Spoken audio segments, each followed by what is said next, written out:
Good morning guys. So, meron naman tayo nakitang barya kanina sa pag-clip natin sa dryer.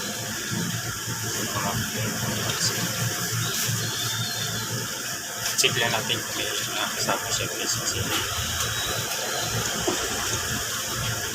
parang yun lang yung nakikita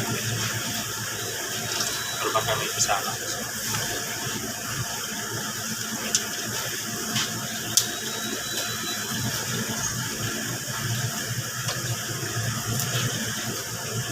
So, check natin.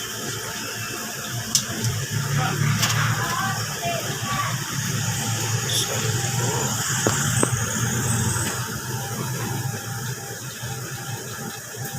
ito pinagitan din kayo. 2 piso sa likitan din kayo. Check natin kung kasama ko siya. Minsan may mga kasama hindi lang.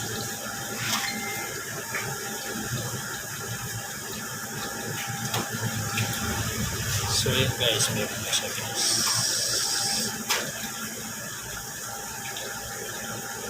Ayan, 20 pesos po siya. So, plus and pound natin ngayon guys is 22 pesos.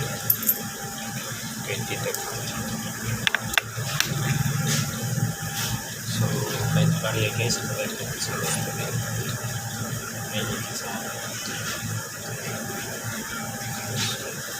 So yun guys, wala ko siya dito guys lang po yung sa kusal. So, i-dryer na po natin siya.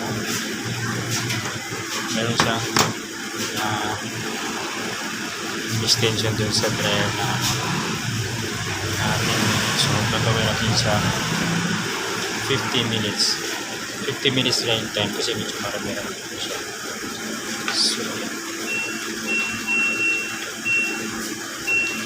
So ayan guys, yung dryer na siya, ayan ito.